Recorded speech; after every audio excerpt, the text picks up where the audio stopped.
As each new generation of Kindle is launched, we start to see some of the higher end features trickle down the range to the cheapest model. That's definitely true of the latest bog-standard Kindle for 2022, with a price tag that's still comfortably under £100 in the UK or $120 in the US, and with an updated display and front light, the latest Kindle offers a lot of features for the money, and may just convince you that you don't need the Paperwhite after all. I'm Cam Bunton from Pocket-lint, and this is our review of the Amazon Kindle for 2022. If you do like it, please do leave a thumbs up, subscribe, and tap the notification bell to make sure you don't miss any more. Now, unlike the previous Paperwhite upgrade, Amazon has resisted the urge to stick a bigger screen in the entry-level Kindle, and we think that's a great decision, if only because it gives the basic version a smaller, lighter feel.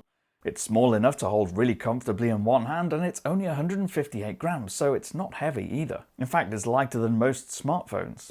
It means you won't really feel it when carrying it around in your daily bag, and you can hold it for long periods without your hand or wrist getting tired. It's just that bit more convenient than the bigger Kindles are. It's still very much the entry Kindle when it comes to design, materials and styling though. In other words, it's quite basic. The body has the same black or blue denim plastic around the front and the back, without the soft silicone-y texture that comes on the Paperwhite. Plus, the bezel around the display is raised and acts as a handy little space for dust and fluff to collect. It's also not waterproof, so you can't take it in the bath or near a pool unless you're confident that you won't let go of it. There are no physical buttons on the front for turning pages either, so this model is touchscreen only, making it pretty simple to operate. The power wake button on the underside wakes it up or puts it in standby. You select a book from your library and then tap on the right side of the page to turn to the next one, or tap left to go back. Easy. Another added convenience at long last is USB-C. No more micro USB on the bog-standard Kindle, and that means you can use the same cable and charger that you have for pretty much every other device in your house. Not that you'll need to charge it all that often, because it'll last about 6 weeks on a full charge. That's a figure based on reading 30 minutes a day. So if you're an avid reader like me who reads more than an hour every night, you may find it's more like once every 3 or 4 weeks. Now, I've been reading it every night for a week, sometimes a couple of hours a night, and still haven't managed to come close to draining it. In comparison to the other more expensive models, that means it'll last longer than the Oasis, but not as long as the Paperwhite. Of course, your actual mileage depends on how you use it and what features you have enabled. Things like how bright you set the front light and whether you're using dark mode, or if you have Wi-Fi enabled, or if you're listening to audiobooks over Bluetooth. Of course, the faster you read and turn pages, the more the screen has to refresh and the faster it drains the battery too. But still, it's not something to worry about. You'll likely still get weeks from a full charge. Now, the biggest update on the 2022 Kindle is obviously the display. Amazon has moved away from the lower resolution 167 pixel per inch e-ink screen that was on the previous model and upgraded it to 300 pixels per inch. It's practically twice as sharp, and just as detailed as the screens on the much more expensive Kindle models like the Oasis and the Paperwhite. That means text is much crisper and finer lines and curves look smoother and more clean than before.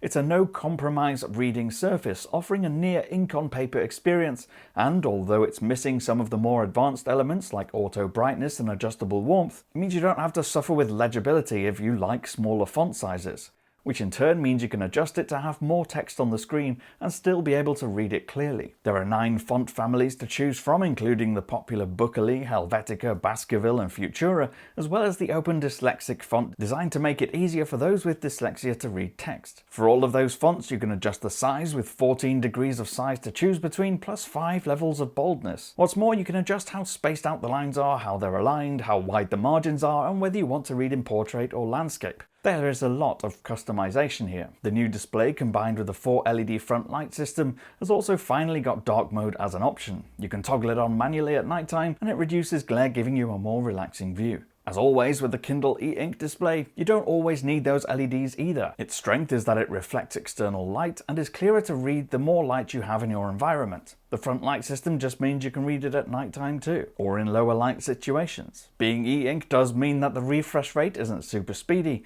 There is a short delay between tapping the screen and seeing the page turn or interface change, but it seems quicker than older versions of this model. Those moments of delay seem to be getting shorter as Kindles get better. Now, from a software and feature perspective, there's nothing really brand new here, since Amazon upgraded the user interface on all its Kindles over the past year or so. It offers easy navigation so you can quickly get to your library or home screen, and if you like reading books from the same series, it can stack those together to make it better organized. Other handy features include the ability to highlight sections of text or save words to your own personal dictionary so that you can go back and find definitions or translations for specific words and phrases whenever you like.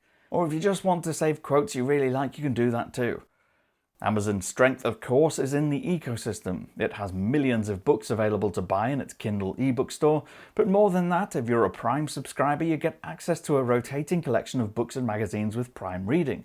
Or you can subscribe to Kindle Unlimited and get access to an even larger library of books at no extra cost. Again, like most of its recent Kindles, it can be used as an audiobook reader too. You can download books from Audible, connect a pair of Bluetooth headphones, and listen to your favourite books if you prefer to consume literature that way. Plus, with 16 gigabytes of storage, 13 of which is actually available, there's double the space for downloads than what was available on the previous model. It does support more than just Amazon's own Kindle ebook format too, so if you want to load open source ebooks onto it, you can. Now in the end, it goes without saying that this is Amazon's best entry-level Kindle to date. And in reality, it only took one change to really elevate the experience of the most affordable model: an updated display. With its much crisper text, faster refresh and dark mode support, it's a great reading device. Plus, it's Amazon's most pocketable and compact model at the same time, making it really convenient. It might not have the more premium fit and finish or waterproofing of the higher end models, or have the adjustable warmth or auto brightness, but it gets all of the important things right.